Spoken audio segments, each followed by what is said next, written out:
Shalom saudara yang diberkati Tuhan. Setiap manusia adalah makhluk yang merindu dan haus.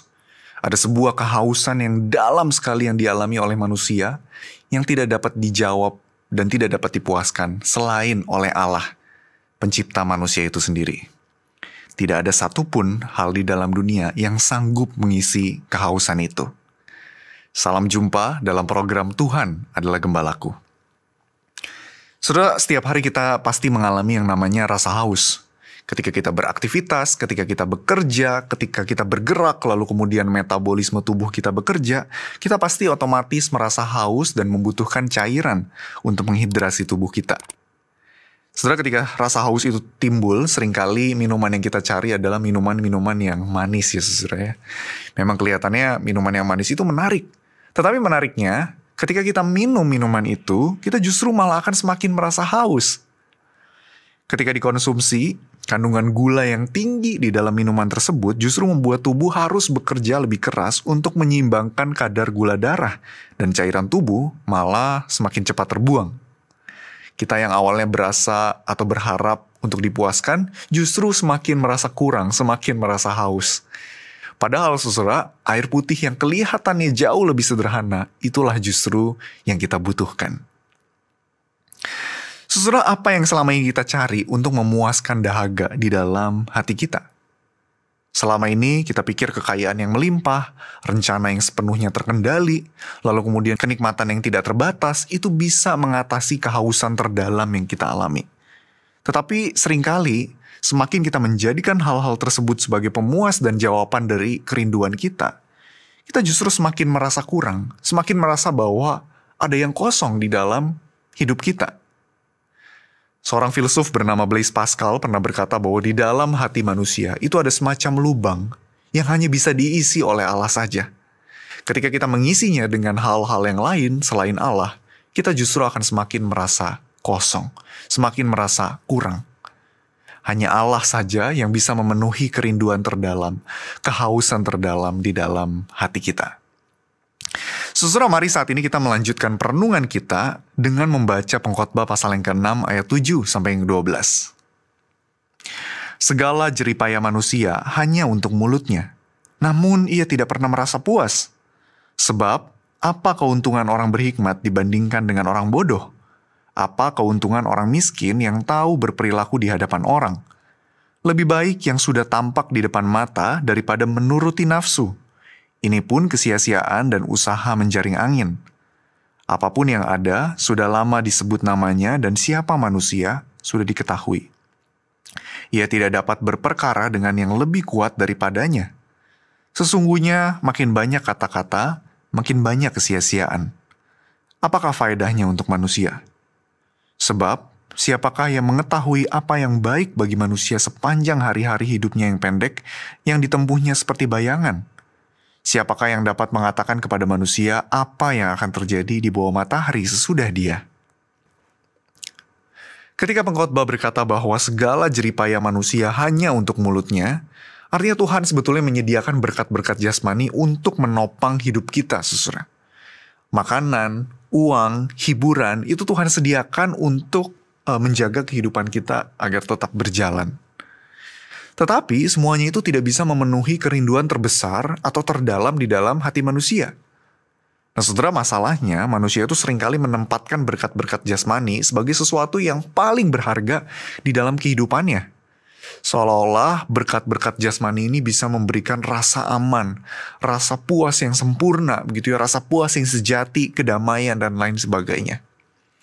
Kenyataannya, saudara, kerinduan terdalam manusia tidak pernah dipenuhi hanya melalui berkat-berkat jasmani saja. Itulah kenapa di akhir dari ayat yang ke-7, pengkhotbah berkata bahwa manusia tetap tidak pernah puas.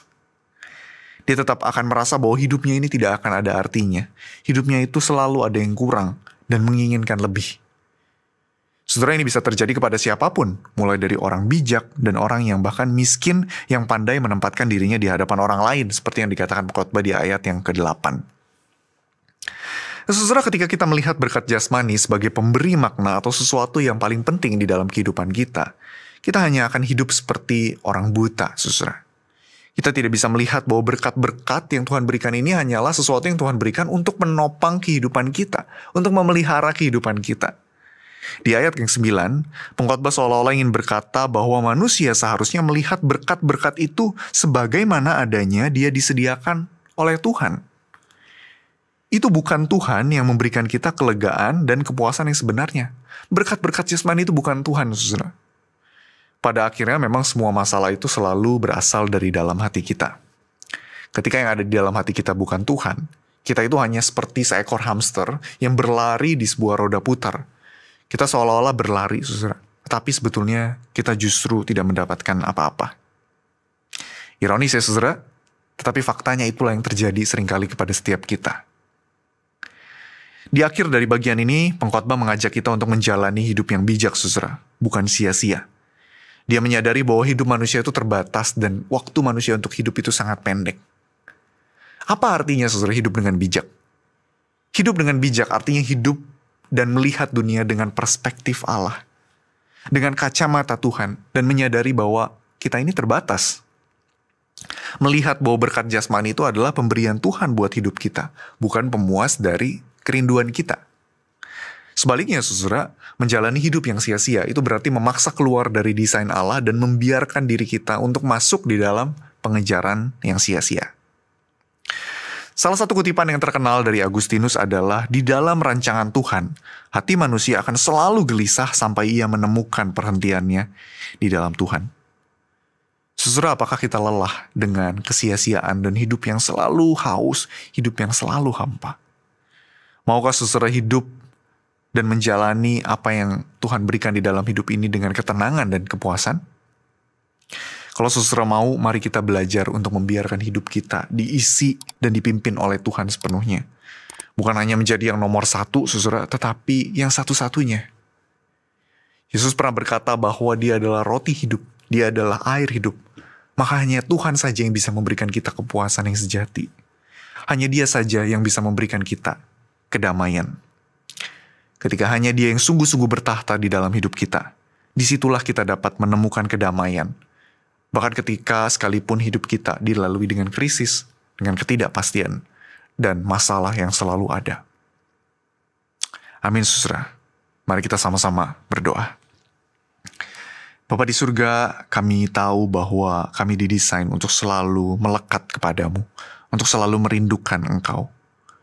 Kami tahu bahwa yang dapat memuaskan hati kami hanyalah Engkau. Tetapi seringkali ya Tuhan, kami meminta ampun. Kalau seringkali hati kami diisi dengan berhala-berhala. Kami merasa bahwa berkat-berkat jasmani yang Tuhan berikan itu dapat menggantikan Tuhan di dalam hati kami. Kami seolah-olah merasa bahwa hidup kami itu bisa utuh, hidup kami itu bisa lengkap ketika hal-hal tersebut menjadi hal-hal yang paling berharga di dalam hidup kami. Ya Tuhan, ajar kami untuk kembali memandang kepada Tuhan. Kembali membiarkan Tuhan bertahta di dalam hati kami ya Tuhan. Tolong kami ya Tuhan, selidikilah hati kami. Kami mau hidup di dalam kepuasan dan kami tahu hanya Tuhan yang dapat memberikan kami kepuasan. Terima kasih ya Tuhan, kami bersyukur kepadamu, hanya di dalam nama Tuhan Yesus kami berdoa. Amin.